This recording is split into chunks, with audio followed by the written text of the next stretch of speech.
Pantesan aja ya beda banget sama manusia modern sekarang. Iya nggak sih?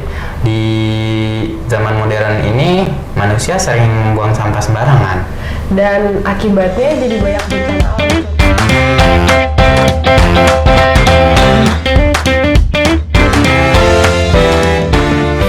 Halo keluarga 5. Selamat datang di PJA, Podcast Jejak Praaksara. Podcast yang akan mengajak kalian untuk menyelami sejarah manusia dari masa purba hingga ke peradaban modern. Bersama dengan aku, Alia. Aku Farhan, akan menemani kalian dalam perjalanan waktu yang penuh dengan cerita menarik yang bikin kalian mikir, oh gitu ya?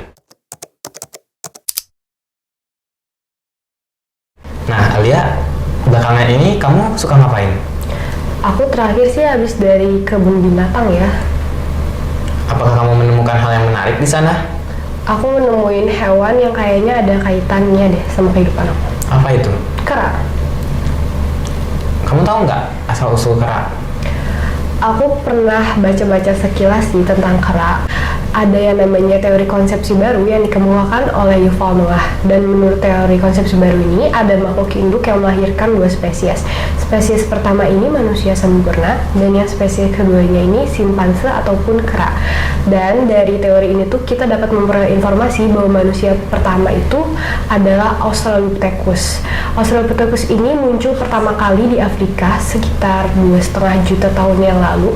Dan Australopithecus ini sebenarnya sudah memiliki tubuh yang cukup tegap walaupun tubuhnya mirip kera, dan dia sudah mulai bisa beradaptasi dengan lingkungan sekitarnya.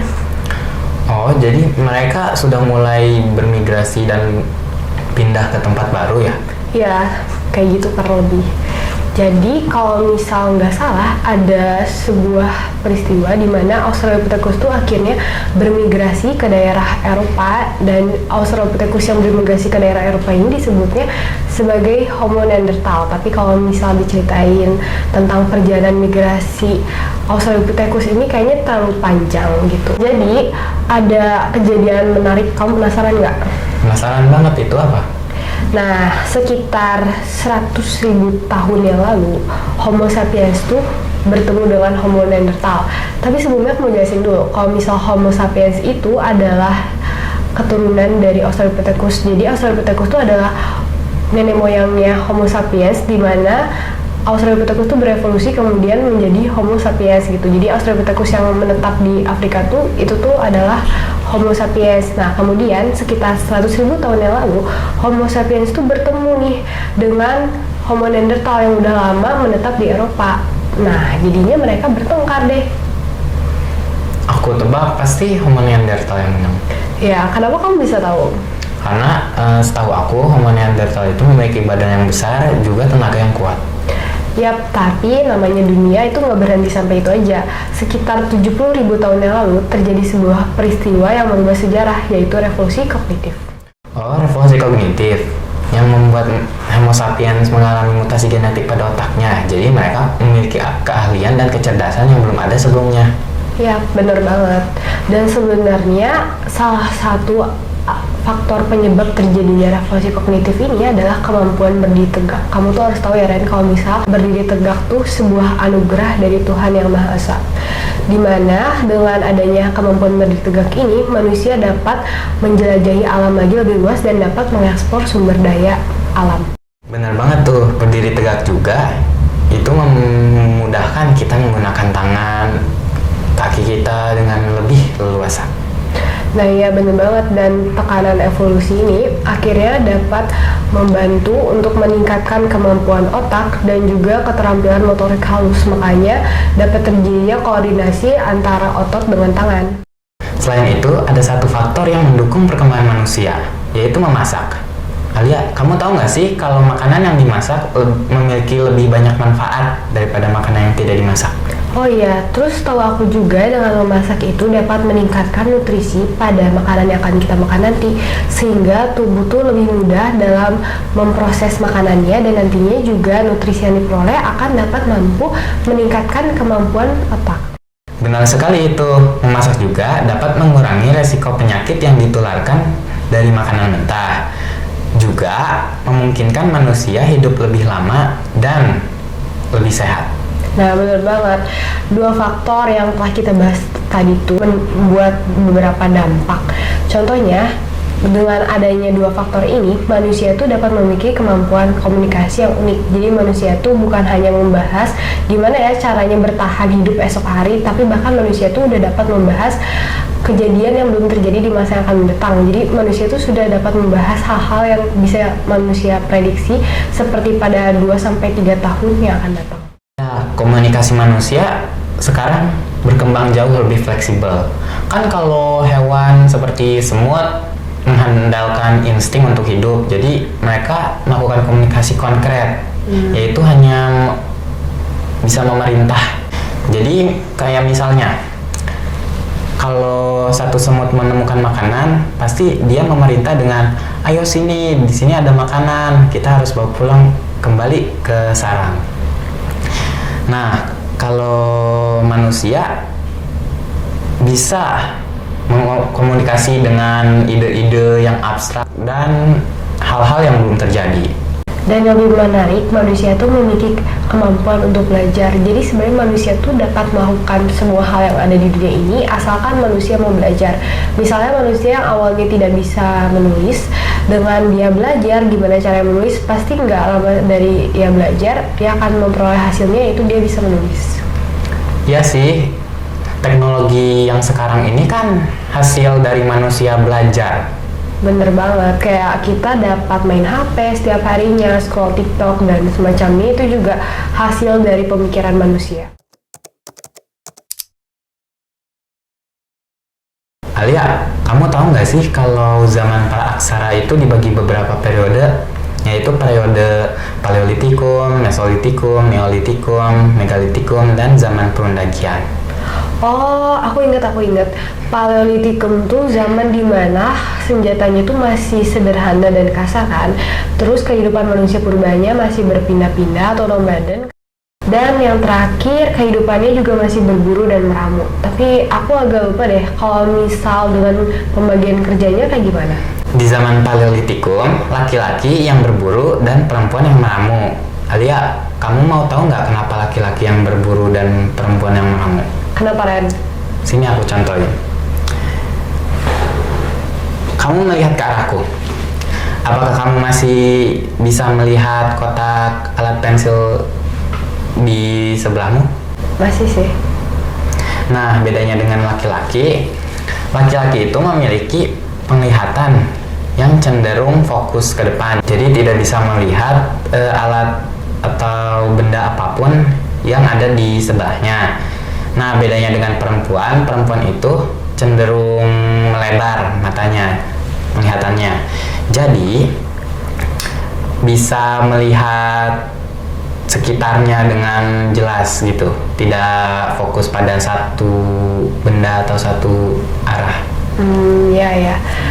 Itu kan kalau misal sistem pembagian kerjanya. Nah, pasti kalau misal dalam kehidupan manusia purba tuh butuh seorang pemimpin juga kan. Kalau misal pemilihan pemimpinnya kayak gimana?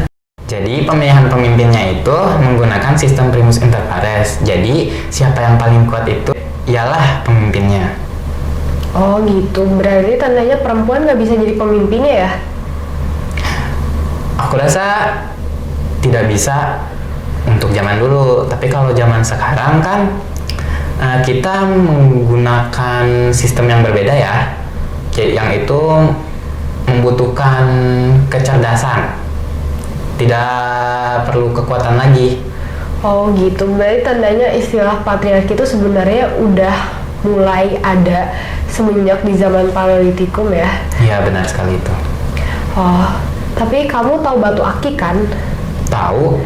Sebenarnya di Paleolitikum tuh emang kayak awal mula dari semuanya gitu loh, karena di zaman ini pun ada batu yang indah banget yang disebutnya itu kayak Chalcedon. Kita langsung membahas zaman setelah Paleolitikum, yaitu Mesolitikum.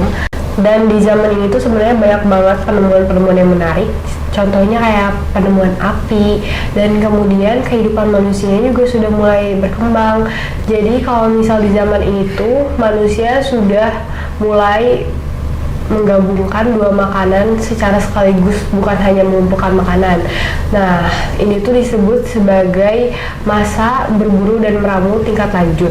Kemudian di sini juga manusia sudah mulai menerapkan slash and burn. Kamu penasaran gak sih itu apa, Ren? Oh, penasaran banget apa itu? Nah, jadi teknik ini tuh kayak membuka lahan dengan cara tebang dan bakar. Makanya di sini manusia sudah mulai memasuki masa bercocok tanam tingkat awal. Dan tidak hanya itu juga, manusia itu tinggalnya di sekitaran sungai karena sungai itu merupakan sumber utama kehidupan mereka yang sangat penting. Benar sekali itu.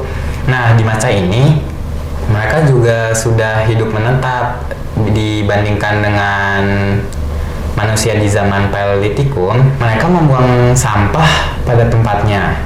Buktinya ada, yaitu tumpukan cangkang kerang dan siput yang setinggi 7 meter di tempat tinggal mereka. Nah, itu juga disebut sebagai kejokan modingar, atau juga bisa disebut sampah dapur lah. Pantesan aja ya beda banget sama manusia modern sekarang. Iya nggak sih? Di zaman modern ini manusia sering membuang sampah sembarangan. Dan akibatnya jadi banyak bencana alam. Contohnya kayak rumahku aja kemarin kebanjiran karena selokannya tuh mampet. Udah deh, takutnya nanti kepanjangan dan topiknya malah melebar kemana-mana. Kayaknya mendingan kita langsung aja lanjut ke zaman Neolitikum. Nah, di zaman Neolitikum ini alat-alatnya itu sudah halus dan lebih sempurna dibandingkan Paleolitikum yang masih sederhana dan kasar. Kenapa alat ini bisa berkembang? Salah satu faktornya adalah karena dipengaruhi oleh kebudayaan Maxon Hobbin yang dibawa oleh bangsa Melayu tua. Selain itu, di zaman Neolitikum, manusia sudah tingkat lanjut ke bercocok tanam. Juga mereka memilih pemimpinnya bukan berdasarkan kekuatan lagi, yaitu berdasarkan kecerdasan. Benar banget, dan di zaman itu kehidupan manusia sudah mulai menetap, jadi tidak perlu pindah-pindah lagi. Makanya itu sudah mulai terbentuk pedesaan. Ya, ibarat kata di sini kehidupannya sudah mulai stabil lah ya dibandingkan zaman-zaman sebelumnya. Mendingan kita langsung lanjut aja ke zaman berikutnya, yaitu di zaman Megalitikum. Nah, di zaman Megalitikum atau zaman batu besar, masyarakat tuh mulai merasa bahwa kehidupan mereka tuh ada yang mengontrol oleh kekuatan magis yang tak kasat mata. Karena di zaman ini kehidupan mereka tuh mulai stabil dan juga sedenter ataupun secara menetap. Oh begitu. Di zaman ini ada menhir, sarkofagus, dolmen, kubur batu, dan lain-lain. Peninggalan ini juga berkaitan dengan masyarakat pada zaman itu ya? Ya, bener banget. Dan masyarakat tuh udah percaya kehidupan setelah meninggal ataupun afterlife, makanya mereka juga menyiapkan bakal kubur. Nah, kembali ke zaman logam. Zaman ini itu perubahan yang paling besar untuk manusia. Wah, keren banget ya. Pantesan aja zaman logam ini dikenal juga dengan masa perundagian ataupun kata undagi yang berarti tukang-tukang yang terampil. Di zaman ini sudah muncul tukang-tukang yang terampil untuk membuat sebuah benda dari logam ataupun besi. Tak hanya itu aja, ada penemuan seperti nekara dan juga moko yang berfungsi sebagai alat pemanggil hujan. Nah, hasil kebudayaan di zaman ini itu dipengaruhi oleh kebudayaan Dongson dari Vietnam. Membahas tentang budaya, kamu mau tahu nggak struktur sosial di zaman ini? Mau. Struktur sosial di zaman ini, petani itu memiliki kedudukan tinggi daripada pekerjaan lain dikarenakan petani itu sumber kehidupan bagi mereka semua. Oh gitu, beda banget ya sama zaman sekarang yang hierarki sosialnya itu dilihat ataupun dipandang dari status sosial, kemewahan, kekayaan, pendidikan, dan juga lainnya. Oh ya, setauku di zaman ini gamelan tuh udah diciptakan ya? Iya, gamelan itu alat musik yang selalu dipakai di upacara adat, di permainan rakyat, atau di pertunjukan tari dan wayang. Nah, tapi untuk di zaman sekarang, aku merasa gamelan ini jarang diminati dengan generasi muda. Gitu ya Ren, pantas aja sih, itu PR buat generasi emas kita.